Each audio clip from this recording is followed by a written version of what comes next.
টুকরা কাপড় দিয়ে ফুল ড্রেসটা বেবি ড্রেস বানিয়ে ফেললাম। তো চলুন দেখা যাক টুকরা কাপড় দিয়ে ফুল ড্রেসটা কীভাবে বানালাম। আসসালামু আলাইকুম। আজকে দেখাবো টুকরা কাপড় দিয়ে ফুল ড্রেস কীভাবে বানালাম। তো প্রথমে এটাকে আমি কিছু টুকরা কাপড় ছিল সেটাকে আমি সিলিয়ে জয়েন করে নিয়েছি। এখন এটাকে আমি 4 ভাঁজ করে কাত নিয়েছি 4 ইঞ্চি, আর বগল নিয়েছি 4 ইঞ্চি, আর বডি নিয়েছি 6.5 ইঞ্চি, আর যে সাইডে যে ফাড়া সেটা নিয়েছি আমি 5.5 ইঞ্চি। তো এখন এরকম করে সুন্দর করে কাটিং করে নেব। তো কাটিং করার পর এখন এখানে আমি দেখব যে মাপটা ঠিকঠাক আছে কি না। তো সেই ঠিকঠাক অনুযায়ী আমি মাপটা কেটে নেব। তো এখন এটাকে আমি কেটে সুন্দর করে একটু রাউন্ড শেপ করে দেবো। যেহেতু টুকরা কাপড় অনেক তেরা বাঁকা থাকে, অনেক সিরা অনেক কাটা থাকে, সেই জন্য আমি একটু রাউন্ডটা করে নিলাম। তো কাটিং করার পর এখন এটাকে আমি জয়েন করে নেব গলার ডিজাইন করার জন্য। তো দেখুন টুকরা কাপড় দিয়ে কত রকম ডিজাইন কত যে সেলাই করা লাগে টুকরা কাপড় দিয়ে ড্রেস বানায় তারাই জানে। যেহেতু এটা সিলারের কাপড় ওরকম থাকে না কাপড় কাটার পর। তারপরে এতটুকু ছিল, এতটুকু আর কিছুটা ছিল, সেটা দিয়ে আমি কুলি দিয়ে সিলার বানিয়েছি, 8 কুলি দিয়ে সিলার বানিয়েছি, সেটা আপনাদের সাথে শেয়ার করব। তো আজকে আমি দেখাবো শুধু কামিজটা। তো দেখুন আমি কীভাবে এটা কাটিং করে নিলাম। তো পুরোটা কীভাবে কাটিং করাবো, এটাকে আমি বক্রম যে পাতলা বক্রম সেই বক্রমটা দিয়ে আমি আয়রন করে নেব। তো এই আয়রন করার আগে আমি সুন্দর করে কেটে নেব। কেটে নেওয়ার পর এখন আমি এটাকে আয়রন করে নিয়েছিলাম। তো আয়রন করার পর এখন আমি কাঁধ নিয়েছি আমি 2 ইঞ্চি, আর লম্বা নিয়েছি 2.5 ইঞ্চি। তো এখানে এটা কাটিং করার পর এখন এটাকে আমি কামিজের সাথে জয়েন করে নেব। তো দেখুন কীভাবে কামিজের সাথে জয়েন করছি। এটাকে আমি যে বক্রমটা সেটার উপরে আমি কিন্তু সেলাই দিচ্ছি। আর আমার সুতা কিন্তু বারবার ছোটে না, দেখা যায় আমি একটু ছোটো সেলাইটা অনেক শর্টভাবে কাটার কারণে কিন্তু সেলাইটা উপর থেকে উঠে হয়ে যায়, ছিঁড়ে না কিন্তু কেটে যায়। তো এরকম করে সুন্দর করে আমি সেলাই করার পর এখন এটাকে আমি সুন্দর করে কাটিং করে নিলাম। কাটিং করার পর এখন এটাকে চাপ সেলাই দিয়ে দেবো উল্টিয়ে। তো উল্টিয়ে চাপ সেলাই দেওয়ার পর এখন এটাকে আমি যে সাইডের যে কাপড়টা সেটা সুন্দর করে আমি কাটিং করে নেওয়ার পর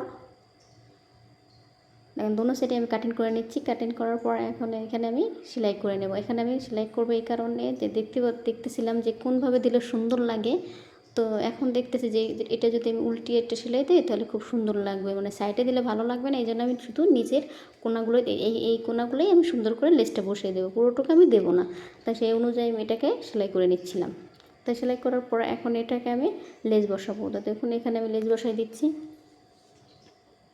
কীভাবে আমি লেস বসাচ্ছি সেটা আপনাদের সাথে দেখাচ্ছি। আর আমি কিন্তু আরেকটা চাপ সেলাই দেবো এখানে।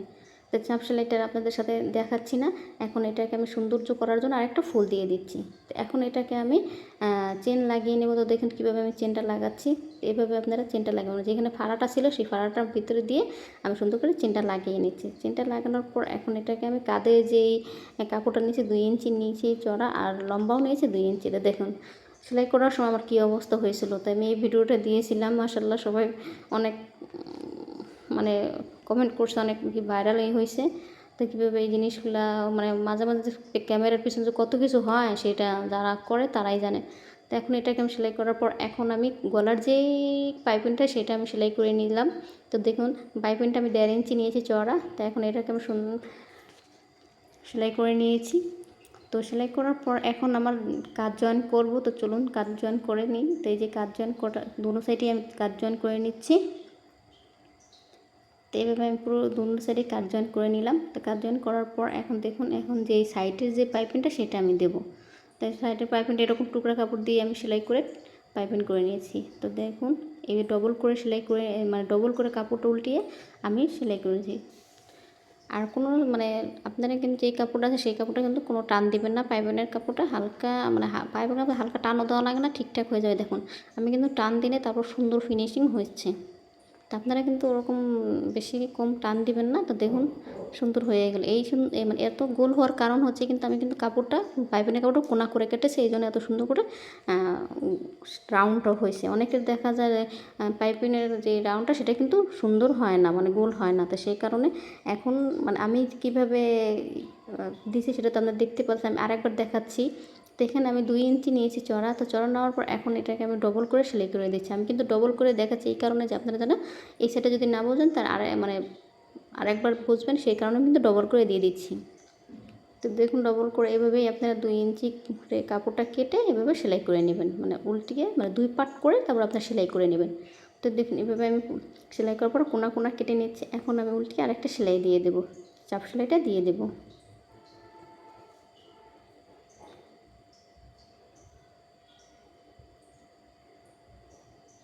তো দেখুন কীভাবে চাপ সেলাই দিয়েছি, আমার পুরোটুকু চাপ সেলাই দেওয়া হয়ে গেল। এখন আমি সাইডে জয়েন করব।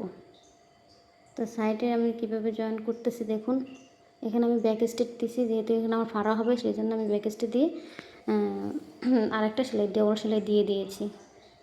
তো দোনো সাইডে আমি সেম সেম ডবল করে সেলাই করে দিচ্ছি। এখন আমার সাইডের যে ফাড়াটা সেটা আমি সুন্দর করে সেলাই করে নেব।